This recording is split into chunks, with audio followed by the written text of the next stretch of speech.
Have you ever caught yourself looking away? Not because you weren't interested in her, but because somewhere inside you, you had already decided she could never be interested in you. That's the quiet heartbreak I see in so many men. Not rejection, not loneliness, but the moment they reject themselves before life even has the chance to answer. And if you've ever felt that, stay with me. If these conversations help you make sense of feelings you've carried for years, consider subscribing. Not because you owe me anything, but because sometimes one honest conversation can change the way you see yourself, and that changes everything that comes after. I want to tell you something that may surprise you. Over the years, I've sat across from women in their 20s, 30s, and 40s. Different personalities, different careers, different dreams. Yet every now and then, one of them would lean forward, lower her voice, almost as if she expected judgment, and say, "I don't understand why, but I feel safer with older men." Notice the words, not richer, not more successful, safer.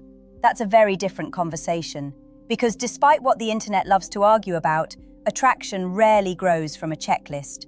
Human beings don't fall in love with statistics. They respond to experiences, to emotional patterns, to the feeling another person creates inside them. And here's where many men over 60 quietly underestimate themselves. You've spent decades believing your value fades with every birthday. You look in the mirror and notice the wrinkles before you notice the calm in your eyes.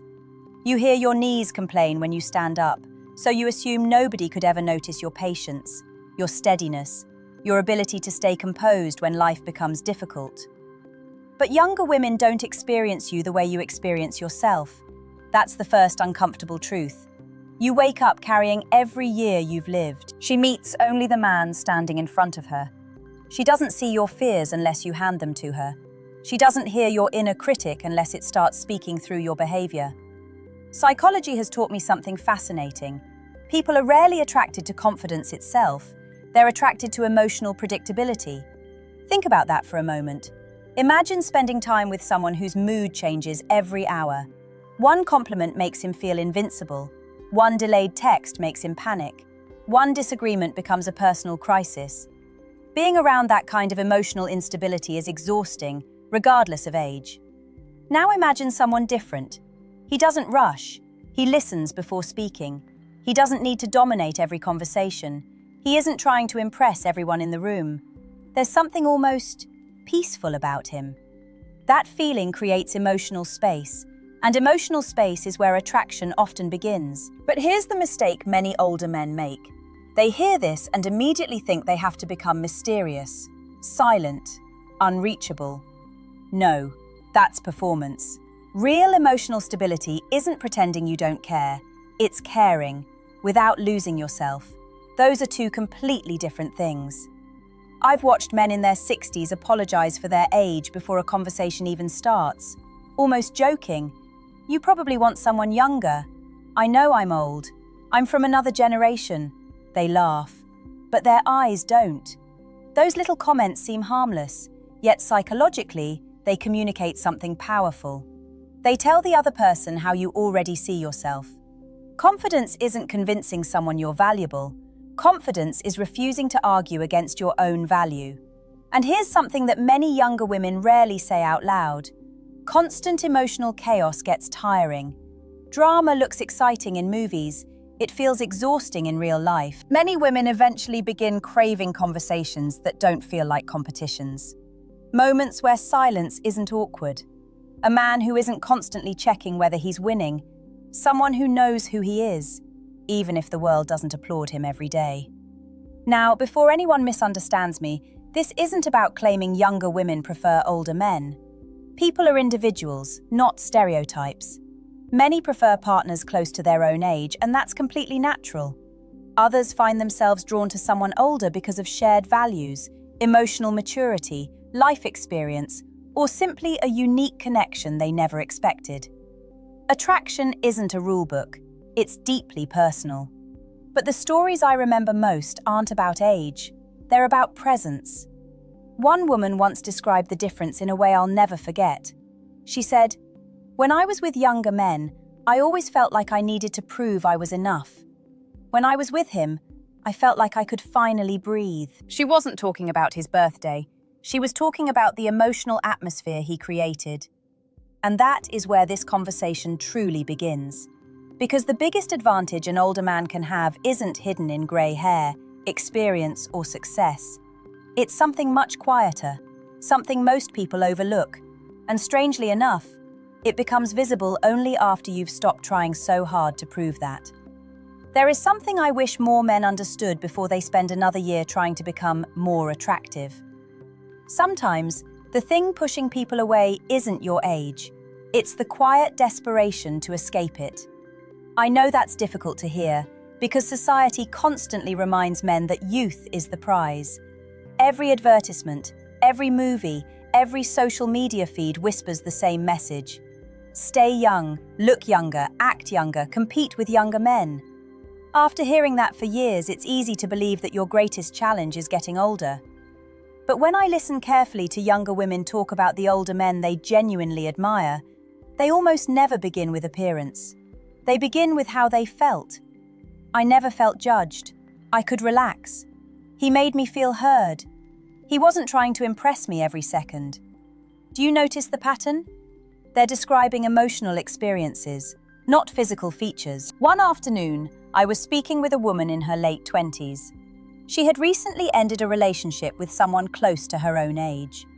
It wasn't a dramatic breakup, no betrayal, no shouting, just emotional exhaustion. She said something that stayed with me. I felt like I was dating someone's insecurity instead of dating him. That sentence deserves a pause. Because insecurity doesn't always look like shyness. Sometimes it looks loud. Sometimes it's constant jokes, constant bragging, always trying to prove intelligence, always reminding everyone about achievements, always searching for reassurance without asking for it directly. Psychologically, people don't connect with perfection. They connect with emotional honesty. And here's where many men over 60 possess something incredibly valuable without realizing it. Life has already humbled you. You've lost things. You've rebuilt. You've made mistakes that nobody else knows about. You've watched plans fall apart and somehow found the strength to keep moving. That kind of experience changes a person's nervous system. Not automatically. Some people grow older without growing wiser. But many men develop a quiet resilience that simply cannot be learned from books or motivational speeches. The problem is, they stop seeing it. They focus on what they've lost instead of what they've gained. Wrinkles become more noticeable than wisdom. Grey hair becomes more important than patience. A slower body becomes louder than a calmer mind. And because they focus on loss, they begin carrying themselves like men asking for permission to still belong. People feel that, not consciously, emotionally. Human beings are incredibly sensitive to emotional signals. You don't have to announce your insecurity. Your posture can communicate it. Your voice can communicate it. The way you dismiss your own opinions before someone disagrees with you can communicate it. Now imagine a different man. He's 65. He laughs easily. He doesn't interrupt to prove he's knowledgeable. When someone else has a good story, he listens instead of searching for a better one. He doesn't need to dominate the room because he's no longer competing with everyone inside it. There's something strangely comforting about people who have stopped competing with life. They become easier to trust. And trust is one of the strongest foundations attraction can quietly grow from. Here's another truth that often surprises men. Many younger women spend their lives surrounded by noise. Phones constantly buzzing, messages demanding instant replies, people chasing attention, conversations interrupted every few minutes. Everything feels urgent. Then they meet someone who isn't rushing through every moment, someone who pauses before speaking, someone who looks them in the eyes instead of glancing at every notification, someone who can sit through silence without trying to fill every second. That kind of presence feels rare, almost unfamiliar, and because it's rare, it becomes memorable. But let me be careful here. Presence should never be confused with emotional distance. Some men hear advice like this and think they should become cold, unavailable, impossible to read. That's not emotional maturity, that's emotional avoidance. Real maturity isn't making someone chase you, it's making someone feel emotionally safe around you. There's an enormous difference. Safety doesn't mean certainty that a relationship will happen. It means certainty that they don't have to pretend around you, that they won't be embarrassed for asking a question, that they won't be punished for expressing an opinion, that disagreements won't suddenly become personal attacks. People breathe differently around emotionally safe individuals. Have you ever noticed that? Their shoulders relax, their laughter becomes more genuine, their words come more naturally. Psychologically, safety reduces the need for performance, and when performance disappears, real personality finally has room to appear. Ironically, that's often when attraction becomes possible. Not because someone was trying to create chemistry, but because they stopped creating pressure. So if you're watching this and quietly thinking, "But I'm older now," surely that's what women notice first. Maybe. Some will, others won't. Every person is different. But the women who are emotionally drawn toward older men usually aren't overlooking age. They're looking through it. They're paying attention to something far less obvious. Something that doesn't show up in photographs. Something you cannot fake for very long. The emotional atmosphere you create whenever another human being shares a moment with you. And once you understand why that atmosphere matters so much, you'll begin to realize that attraction often starts long before anyone ever admits they're attracted at all. Let me ask you something that might feel a little uncomfortable. When was the last time you sat across from someone and felt completely accepted without having to earn it? Not admired, not praised, just accepted. Most men become very quiet after that question because somewhere along the way, many of them learned that love is something you perform for. You become useful, reliable, successful, strong. You solve problems. You carry responsibility. You keep your emotions under control because that's what a good man does. And for years, maybe decades, that works. People depend on you. They respect you. But something strange happens when life slows down. The children grow up, retirement gets closer, or it arrives. The phone rings a little less often. The world that once needed you every day suddenly doesn't. That's when many men begin asking themselves a question they never expected to ask. If I'm no longer needed, am I still valuable? I wish more people talked about that. Because it's one of the quietest emotional struggles I see in older men. Not loneliness, the fear of becoming invisible. And here's the irony. That fear can accidentally become the very thing that makes someone invisible. When a man believes he has to constantly prove he still matters, every interaction starts carrying hidden pressure. He tries too hard to be interesting, he talks too much about his past, or he apologizes for it. He seeks reassurance without realizing it. None of this makes him a bad man. It makes him human. But emotionally, it changes the atmosphere around him. Imagine meeting two different men. The first tells you about every accomplishment he's ever had, every promotion, every expensive purchase, every person who respected him 20 years ago. You listen politely, but after a while, you begin to wonder who he is today. The second man barely mentions his achievements, not because he has none, because they no longer define him.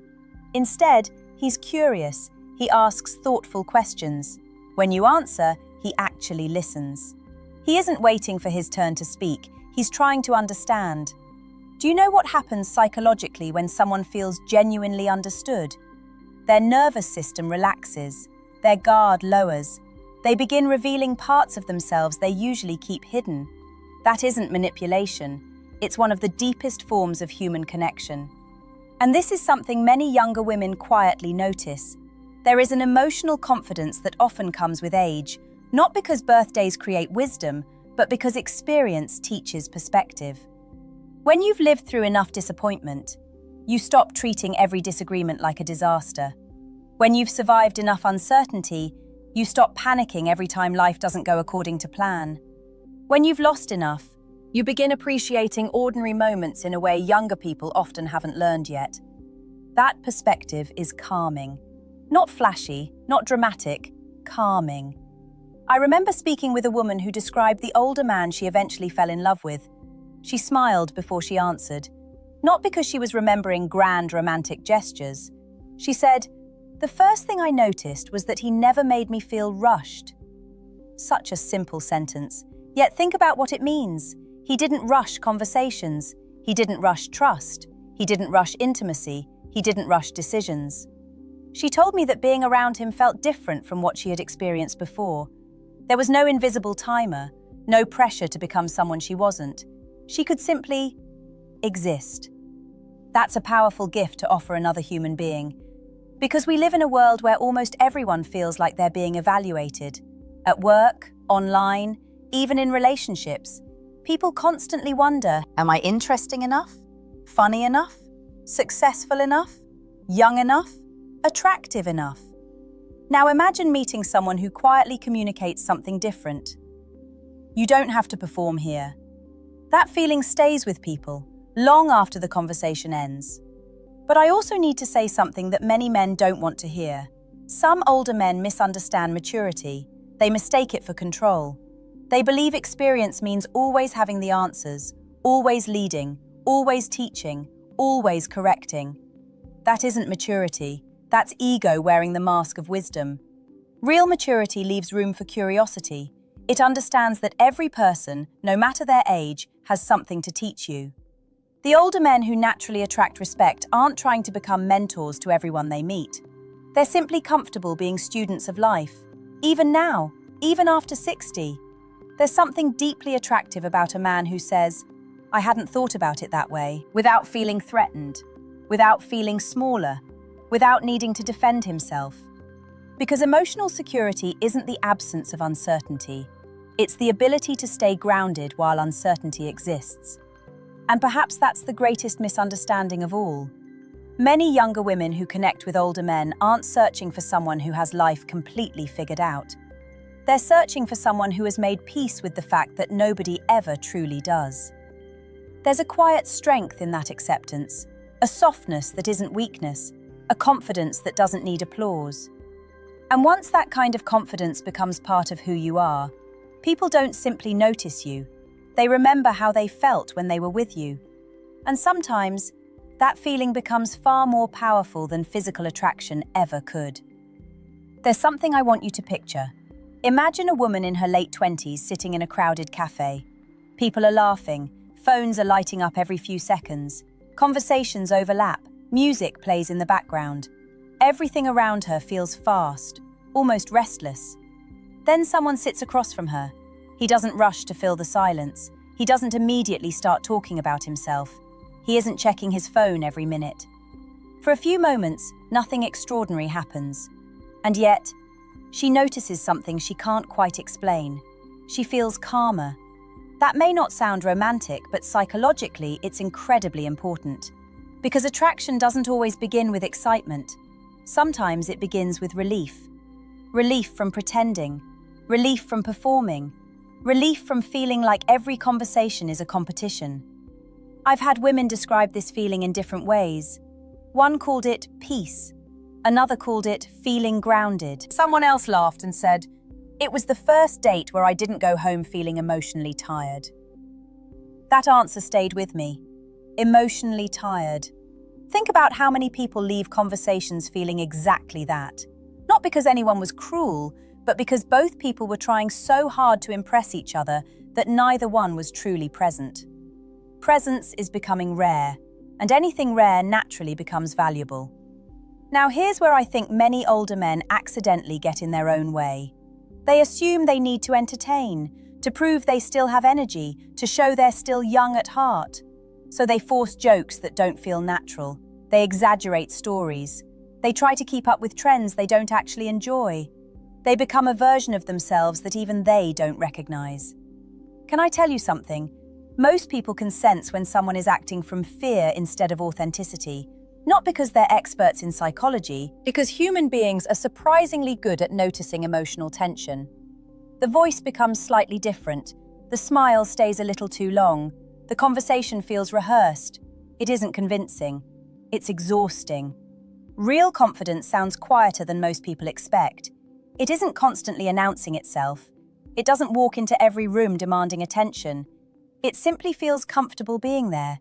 And comfort has a strange effect on others. It becomes contagious. Have you ever met someone whose calmness made you slow down without realizing it? You spoke more honestly. You laughed more naturally.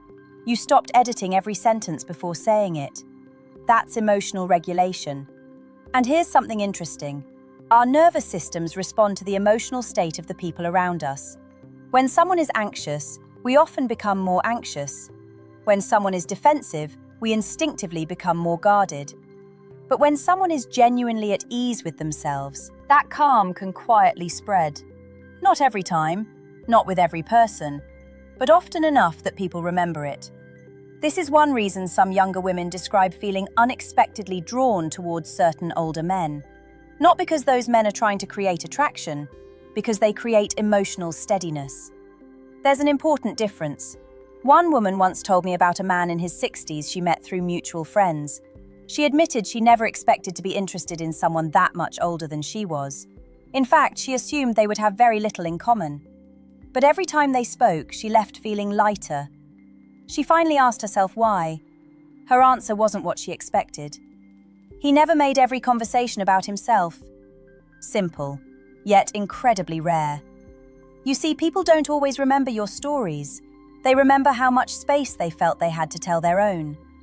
And that brings me to another truth. Listening isn't attractive because it's polite. It's attractive because it communicates something deeper. It says, "You matter enough for me to slow down." That message reaches people emotionally before they ever put it into words. But please don't misunderstand me. Listening doesn't mean disappearing. Some men spend so much time trying to avoid seeming arrogant that they stop sharing themselves altogether. Relationships don't grow through silence alone. They grow through mutual openness. The healthiest conversations feel like two people slowly opening doors, instead of one person standing in the spotlight while the other watches. That's where genuine connection begins. Not in perfect chemistry, not in perfectly planned dates, not in memorized lines. In curiosity, real curiosity, the kind that asks questions because it truly wants the answer, not because it's following advice from a dating video. Curiosity has warmth. People can feel the difference, and perhaps this is where life experience becomes such a quiet advantage. Many men over 60 have learned something younger versions of themselves hadn't yet discovered. Winning every conversation doesn't make you memorable. Making someone feel understood often does. That realization changes everything. Because suddenly, relationships stop becoming performances. They become shared experiences. Moments where two imperfect people can simply meet each other without pretending to be more than they are. And strangely enough, that honesty often becomes the most attractive thing either of them brings into the room. I want to tell you about a moment that never appeared in any research paper. No headline, no viral video, just a quiet conversation that I've carried with me for years. A woman in her early 30s once sat in my office after ending a relationship that, on paper, looked almost perfect. He was attractive, successful, confident. Friends admired them together. From the outside, everything seemed right. But after a long silence, she looked at me and said something that caught me off guard. "I was never afraid of losing him." I waited. She continued. "I was afraid of losing myself." Those two fears are completely different. The first is about attachment. The second is about identity. And far too many people confuse them. She explained that every disagreement felt like a test. Every opinion became a debate. Every vulnerable moment somehow circled back to proving who was right. Nothing was openly cruel. Nothing looked obviously unhealthy, but she realized she had spent months shrinking little pieces of herself just to keep the relationship peaceful. That's emotional exhaustion. And emotional exhaustion rarely arrives all at once. It happens quietly. One compromise, one swallowed feeling, one conversation where you decide, it's easier not to say anything. Then another, and another, until one day you no longer recognize the person you've become. Now let me ask you something. When another person spends time with you, do they feel more like themselves or less? That question matters more than most people realize, because healthy attraction isn't only about wanting someone's company, it's about feeling free inside that company. I've noticed something in many emotionally mature older men. Not all of them, but enough that the pattern is impossible to ignore. They've reached a point where they no longer need every conversation to confirm their worth. They don't become defensive every time someone disagrees. They don't mistake different opinions for disrespect. They've lived long enough to understand that two intelligent people can see the same situation differently without becoming enemies. That emotional flexibility creates something incredibly valuable: freedom. Imagine spending time with someone who never makes you feel embarrassed for changing your mind, who doesn't laugh at your dreams simply because they're different, who doesn't keep score every time you make a mistake. People relax around someone like that, not because life suddenly becomes perfect, because they no longer feel like they're walking on emotional eggshells. There's another quiet quality I rarely hear discussed: consistency. In the beginning of many relationships, almost everyone is kind. Almost everyone is attentive. Almost everyone says the right things. But time reveals character. Time asks questions that first impressions cannot answer. Are you still patient after a disagreement? Are you still respectful when you're disappointed? Are you still thoughtful when life becomes stressful? Consistency is difficult, not because it requires perfection, because it requires self-awareness. And here's where decades of life can become an unexpected advantage. You've probably experienced enough to know that emotions rise and emotions fall. You don't have to react to every feeling the moment it appears. You don't have to win every argument before going to bed. Sometimes the wisest response is simply waiting until your heart becomes quieter. That kind of emotional discipline isn't exciting. It won't become a trending topic. But inside real relationships, it's priceless. One woman once described it in a way I found beautiful. She said, "Being with him felt like standing under a strong tree during heavy rain." Think about that image. The tree doesn't stop the storm, it simply remains steady while the storm passes. That's what emotional stability often feels like. Not the absence of problems, the presence of steadiness. Now, let me be very clear. Being older does not automatically make someone emotionally mature. Age can deepen wisdom, but only if a person keeps growing. Some people collect birthdays, others collect perspective. Those are not the same thing. The men who leave lasting impressions are usually the ones who never stop learning about themselves. They became less interested in proving they were right, and more interested in becoming better. Less interested in appearing important, and more interested in being kind. Less interested in controlling people, and more interested in understanding them. Ironically, that quiet shift often makes them far more compelling than they ever were in their younger years. Because confidence changes with age. In youth, confidence often says, "Look at me." Later in life, real confidence whispers, "I'm comfortable being exactly who I am." And people hear that whisper much more clearly than they hear the loudest performance. By this point, you may have noticed something. We've spent all this time talking about attraction, yet very little of this conversation has actually been about attracting anyone. That's because the deepest connections rarely begin with techniques. They begin with identity, with the kind of man you become when nobody is watching. And there is one final truth about that. One truth that quietly explains why some men grow older and seem to disappear, while others grow older and become impossible to forget. I want to leave you with one final thought. Not about younger women, not about dating, not even about attraction, about you. Because after everything we've talked about, there's one question that matters more than all the others. When you wake up in the morning and look at the man in the mirror, what story are you telling yourself? Most people never realize that they are living inside a story they didn't consciously choose. Maybe yours sounds like this: "I'm too old now. My best years are behind me. No woman my daughter's age would ever see me differently. I've missed my chance." Those sentences don't just stay inside your mind. They quietly shape the way you walk into every room. They soften your voice before anyone has spoken. They make you hesitate before introducing yourself. They convince you to leave early from conversations that might have become meaningful. In other words, the story begins making decisions for you long before life gets the chance. As a psychologist, I've learned something that still amazes me. People rarely respond to who we think we are. They respond to who we allow ourselves to be in front of them. If you've already decided you're invisible, you'll unintentionally hide. If you've already decided you're not enough, you'll keep searching for proof that confirms it. Our minds are remarkably good at finding evidence for the beliefs we already carry, but they are just as capable of discovering evidence that those beliefs are incomplete. Notice I didn't say false. Life is rarely that simple. Some women will never be interested in dating an older man. That's completely okay. People are allowed to have different preferences. Healthy relationships are built on mutual interest, mutual respect, and genuine choice, not on trying to convince someone to want what they don't. But there are also women who value emotional maturity, who admire patience, who appreciate honesty, who feel deeply connected to someone whose life experience has made him kinder instead of harder.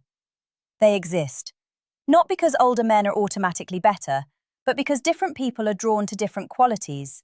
And perhaps the biggest mistake is assuming that age alone decides the outcome. It doesn't. Character matters, presence matters, humility matters, curiosity matters, emotional generosity matters. These qualities don't guarantee love. Nothing does. Human relationships have never come with guarantees, but they create something much more meaningful than certainty. They create possibility. I often think about a man I met several years ago. He was in his late 60s. By his own description, he was nothing special. He wasn't famous, he wasn't wealthy, he didn't have the body he once had. He smiled as he listed everything he believed he'd lost. Then I asked him a simple question. What do people feel after spending an hour with you? He became very quiet.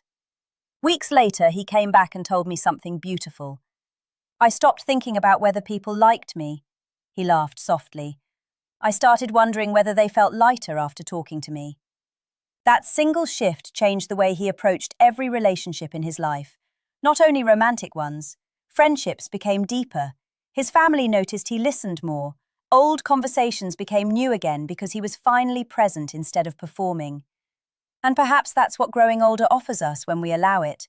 Not perfection, perspective. The freedom to stop chasing an image of who we think we should be, and to finally become who we already are. So if you're watching this tonight, maybe alone, maybe wondering whether time has quietly closed doors you'll never open again, I hope you remember this. Your value has never been measured by the number of candles on a birthday cake. It has always been measured by the emotional experience you create in the lives of the people who know you. Some people leave a room and others feel drained. Some leave a room and others feel inspired. Some leave a room and others feel understood. Be the man whose presence feels like exhaling after holding your breath for too long. Not because you're trying to attract someone, because that's the kind of man you genuinely want to become. And here's the strange thing. When a man reaches that place, when he no longer introduces himself with apology, when he no longer competes with younger versions of himself, when he no longer measures his worth against someone else's timeline, he begins carrying something that cannot be bought, imitated, or borrowed. Quiet confidence.